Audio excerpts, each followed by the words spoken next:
Me da mucho gusto estar con ustedes para platicar una vez más en nombre de la ley.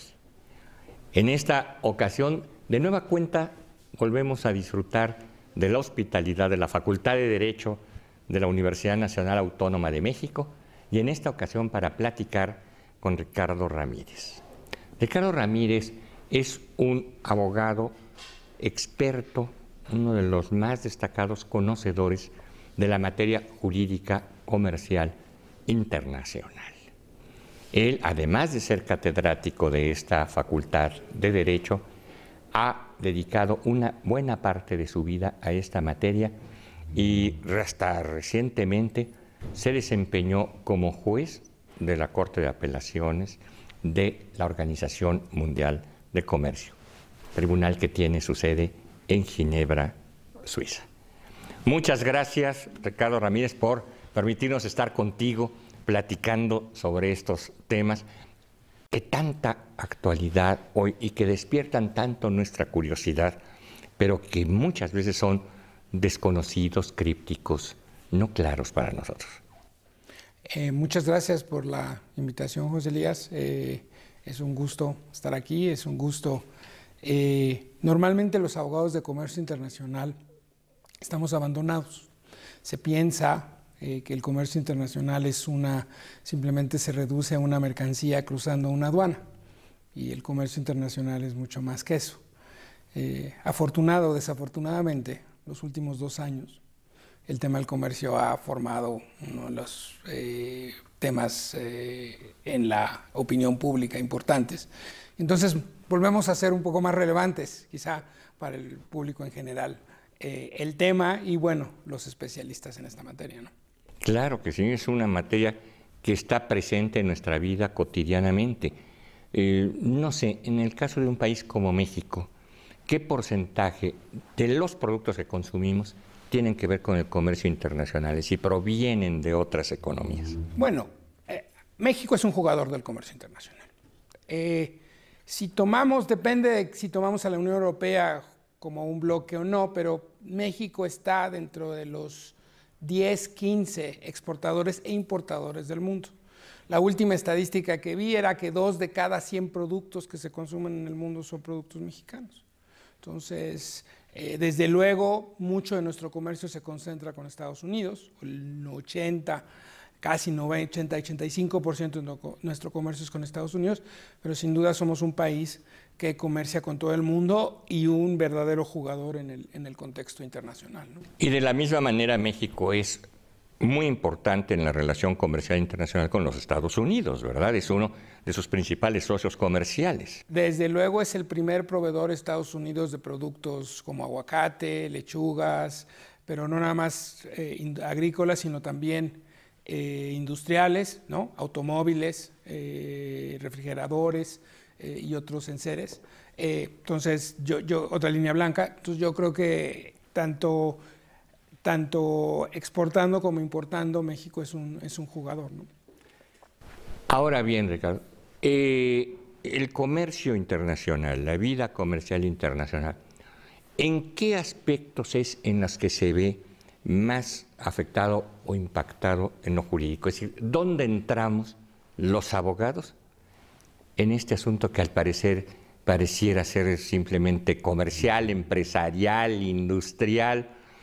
¿Y los abogados qué con esto? Me parece extraordinaria tu pregunta, Pepe, porque se nos olvida que todo el comercio corre a través de un contrato. El TLCAN, TLC América del Norte, le podemos llamar le llamamos un tratado, porque así lo clasifica nuestra legislación y la legislación internacional, pero en realidad es un contrato. Es un contrato entre México, Estados Unidos y Canadá, donde los tres nos comprometimos a ciertas obligaciones y obtuvimos una serie de derechos. Al final, la importancia de estos instrumentos, de todo el comercio internacional, o en la parte que primero son instrumentos jurídicos y segundo, como cualquier contrato, pues un contrato privado tiene una cláusula de solución de controversias, ¿no? Todos estos instrumentos comerciales, tanto en el marco de la Organización Mundial del Comercio como en el marco del TLC de América del Norte, tienen mecanismos de solución de controversias, en donde obviamente entran los abogados, ¿no? Para dirimir diferencias en interpretación de estos instrumentos. Entonces yo te diría que todo el comercio, ¿no? Al final quienes hacen el comercio son los comerciantes, los actores del comercio, pero es el ancla, esto lo hacen en un marco que es un marco jurídico, ¿no? Sumamente complejo, debo agregar, para darte un ejemplo y que el auditorio se dé una idea. Nuestros compromisos en la OMC, en la Organización Mundial del Comercio, con 163 países, la parte normativa consta de 600 páginas, que va desde comercio de bienes, servicios, propiedad intelectual y un mecanismo de solución de controversia. Entonces, estás hablando de instrumentos sumamente complejos, tan complejos como yo me atrevo a decir que el instrumento, la OMC, pues es el instrumento más complejo en materia de derecho económico internacional. Desde luego, ¿verdad? Y su nivel de regulación a veces es más complejo que el de los tratados bilaterales o trilaterales, ¿verdad? Claro, porque estás en un contexto donde hay en la OMC 163 países, ¿no? Que acuerdan una serie. Ojo, nada más te mencioné 600 que son el instrumento normativo. Faltan todos los anexos de todos los compromisos por productos, por servicios, que son mucho más. En estos tiempos en los que México, Canadá y los Estados Unidos se encuentran en un proceso de revisión de su Tratado de Libre Comercio, he escuchado, y desde luego me parece un despropósito, pensar incluso hasta en consecuencias apocalípticas, es decir, la idea como de que si nos quedáramos sin TLC, ya nuestros vecinos del norte no volverían a comer un aguacate, o que nosotros no volveríamos a recibir alguno de los productos que les compramos. Esto es tan exacto, es decir, si se acaba el tratado, ¿se acabaría nuestro comercio? De nuevo, muy buena pregunta. Pareces especialista de comercio, José. Es importante esta aclaración, porque ¿qué rige, y estamos hablando como abogados, qué rige la relación comercial entre México y Estados Unidos? Hay dos instrumentos jurídicos que la regulan. El primero es el Tratado de Libre Comercio América del Norte, que es el instrumento específico que regula la relación comercial entre México, Canadá y Estados Unidos. Pero hay otro, que es la OMC. La OMC, tanto México, Estados Unidos como Canadá son miembros de este acuerdo multilateral, que no me atrevo a decirte que las obligaciones son similares, no, son idénticas, pero sí se parecen mucho. Desde luego, la profundización quizá fue un poco más la que se dio en el TLC de América del Norte. Pero ¿qué pasaría? Y esta pregunta me la han hecho muchísimas veces. ¿Qué pasa si se acaba el Telecán? Pues si se acaba el Telecán, ¿qué instrumento jurídico nos regiría? Pues la OMC, como nos ha seguido, como nos ha regido. Y como fue antes, ¿verdad? Desde 1995 y desde su antecedente, el GATT de 1947. Sí. Entonces, la primera es, ¿habría anarquía? No, tenemos un instrumento. Sí hay cosas que están en el Telecán que no están en la OMC. Te voy a dar un ejemplo para el auditorio también. El tema de compras del Estado, regulación en materia de compras del Estado. Ese es un capítulo específico, el capítulo 10 del Telecán, que en la OMC existe un acuerdo, pero al que México no pertenece. Entonces, ese es uno de los temas que, por ejemplo, quedarían sin un tema normativo, pero te diría que si hablamos de porcentaje, yo te hablaría que en materia jurídica el 90% de los temas que regula la OMC los regula el Telecán. Entonces, ¿qué pasaría? No nos quedaríamos sin un instrumento legal que rigiera la relación comercial.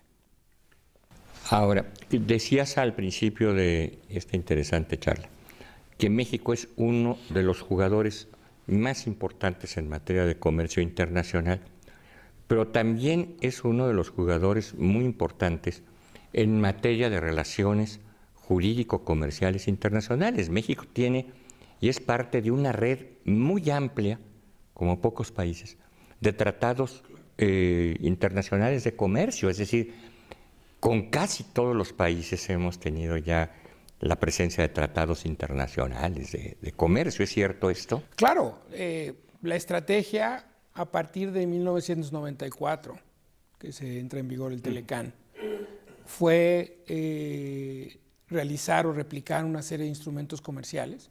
Hoy básicamente tenemos instrumentos comerciales con todos los principales actores del comercio. Tenemos con Europa, tenemos con Japón, tenemos con Estados Unidos. Ayer se anunció, o en estos días se anunció el tema del TPP, ¿no? Que es el acuerdo transpacífico, donde salvo Estados Unidos tenemos economías como Australia, ¿no? Nueva Zelanda, Japón de nuevo, ¿no? Y otros países como Vietnam que se incorporan a este acuerdo. Entonces la estrategia siempre ha sido esta. Yo siempre he pensado, José Elías, yo pertenezco a un tribunal, o pertenecía a un tribunal de 7 jueces, y un lugar era de América Latina.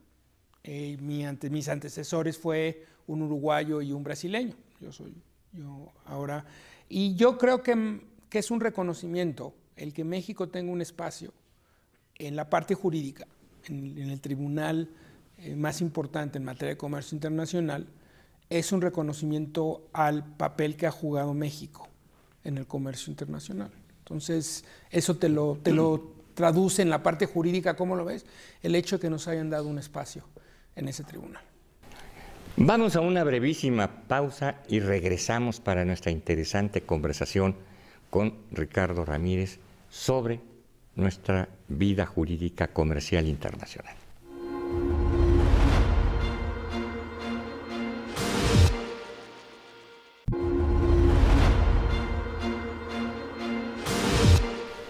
Continuamos platicando con Ricardo Ramírez sobre estos temas de nuestros tratados comerciales internacionales. ¿Dónde está México en el concierto de las naciones en su relación jurídica? Es decir, nuestras relaciones jurídicas comerciales internacionales son de alto nivel, son de avanzada, son modernas, son eficientes, o estamos en el atraso, o estamos a media tabla. No, en materia de comercio internacional, y obviamente hablo por el área de la cual pretendo ser experto, México, ¿cómo se muestra que un país es jugador? Primero, México es un importante, está dentro de los 10 primeros usuarios del mecanismo de solución de controversias. Correcto. Tanto como actor, es decir, iniciando controversias, como demandado. Y eso también te obedece al volumen de comercio que México maneja. Entonces, en la parte de, ¿es un jugador en las controversias? Sí es un jugador en controversias. ¿Y es un jugador que propone cosas? Sí, México ha sido desde hace muchos años, desde que empezó a gestarse la Organización Mundial del Comercio, México ha sido un gran proponente del mecanismo de solución de controversias de la OMC. Ha presentado muchas propuestas, muchas de avanzadas, progresistas diría yo, y desde luego ha sido un jugador en el contexto de sustancia, ¿no? Por darte algún ejemplo, México fue el primer país que ventiló controversias en materia de telecomunicaciones, por ejemplo, que era una materia que generalmente no se trataba en comercio. Otro ejemplo, que seguramente escuchaste, esta controversia con Estados Unidos en materia de transporte terrestre, ¿no? Exacto. Que no deja, bueno, es la primera vez que se ventiló en el contexto del comercio internacional una controversia que tocara este tema de transporte, ¿no? Entonces, yo te diría que en comercio internacional hay mexicanos que han sido árbitros y funcionan como árbitros en los distintos mecanismos de solución de controversias. Entonces, muchos de ellos de esta facultad. Entonces, debemos de estar orgullosos como país, como facultad, claro, que somos jugadores. Efectivamente, retomo tu ejemplo, esos aspectos de un tratado internacional tienen mucho que ver con la vecindad. Es decir, el comercio o el transporte terrestre no tendría mucho que hacer en un tratado entre México y Japón o entre México y Alemania, ¿verdad? Es decir, los trailers de uno y del otro no... pero además yo he enfatizado mucho que ese es un tema nodal, José Elías, porque ¿cuál es una de las ventajas comparativas que México tiene frente a cualquier país del mundo? ¿Cuál es la única de las pocas ventajas que nadie nos va a quitar? La vecindad, la ubicación geográfica. Exacto, que un camión puede cruzar de México a Chicago en menos de un día. ¿Sí? Y esa, por más China o cualquier otro país, nunca nos va a quitar esa ventaja. Entonces habría que potenciar esa ventaja. con puerto a los dos grandes océanos, en fin. Nuestra ubicación geográfica es estratégica y juega en la parte de comercio. Y no es extraño que una controversia pues, haya tenido que ver con el transporte. El futuro de la vida jurídica comercial internacional se ve alentador, se ve oscuro, brumoso. Pues mira, el tiempo que vivimos es sumamente complicado. Yo te diría, hoy en estos días se está negociando México, Estados Unidos y Canadá esta renegociación del TLC. Había un poco de especulación de que esta era la última y que Estados Unidos iba a parar de la mesa. No sabemos, yo lo veo poco probable, pero al final yo no creo que el acabar el Telecán o acabar otras cosas sea el fin de esto, ¿no? Yo creo que al final, si se acaba el Telecán, va a ser una oportunidad de reinventarnos como país, de buscar nuevos horizontes, nuevos mercados. Yo creo que hay temas en México que se tienen que atender sin temas que no tienen nada que ver con el Telecán, como son la corrupción, desigualdad, que al final tenemos que atender. Entonces yo creo que sí es un panorama difícil.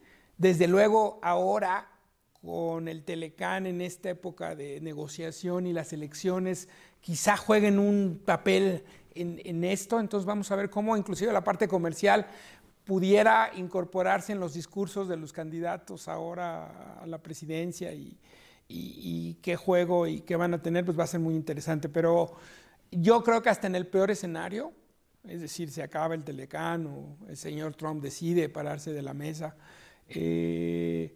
debemos de tomarlo como una oportunidad. Da la impresión de que este tipo de tratados ha sido benéfico para todas las partes, que es un juego todos ganan, aunque también es un juego todos ponen, es decir, pero que su revisión puede ser interesante para todos tendríamos algo que plantear y estamos planteando en una mesa de revisión, pero no necesariamente la cancelación, es decir, una casa hipotecada no se salva quemándola, se salva con una serie de esfuerzos, de entendimientos, de arreglos, de revisiones, etcétera, pero no destruyéndola, no parándose de las mesas. Sí, José Elías, pero a ver, hay que tener dos contextos. El primero, el Telecán se terminó de negociar por ahí de 1991, 1992. Más o menos, sí. Estás hablando de 26 años. Nadie tiene un coche, a menos que lo clasifique como una antigüedad de esa antigüedad, de ese número de años. Es un contrato que es obsoleto hoy. Y yo, para dar un ejemplo muy claro de por qué es obsoleto el Telecán, uso las telecomunicaciones.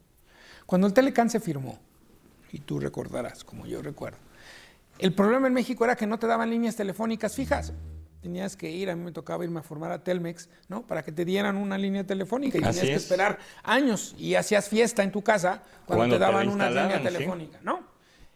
Ese es el contexto en el que en 1994 firmamos el Telecán. El problema era líneas fijas. Hoy se están acabando. Hoy que estamos viendo celulares, acceso, estamos hablando de triple play, estamos hablando que el celular básicamente se va a convertir en un instrumento para hacer todo, claro, ¿no? YouTube, Netflix, Uber, toda esta revolución tecnológica está totalmente rebasada. Entonces, hay que reconocer primero que el Telecán es un instrumento obsoleto jurídicamente, que tiene que actualizarse, como se tiene que actualizar un contrato que tú firmas y que necesitas. Habiendo reconocido eso, ahora, ¿en qué consiste la modernización? Y eso yo creo que los negociadores de México lo tienen muy claro. La renegociación debe ser cómo lo modernizamos, debe ser una modernización. El problema puede ser cuando la modernización se convierte en, tú dices, todos ponen, cuando solo uno pone o dos ponen. Ese es cuando generas un problema. Claro. Entonces, al final, yo creo que los negociadores mexicanos la tienen muy clara. Y la tienen muy clara en el sentido de que esto se trata de una modernización, mejorar el tratado, cambiar este instrumento obsoleto por un instrumento de avanzada. Y si es en ese sentido, bienvenido, ¿no? Pero lo que no puedes aceptar, y el secretario de Economía y los funcionarios lo han dejado muy claro, es un instrumento donde sea solo yo pongo, ¿no? Porque entonces no va a jalar. Efectivamente, y en estos 26 años también ha cambiado la legislación interna de los países, y creo que particularmente la de México.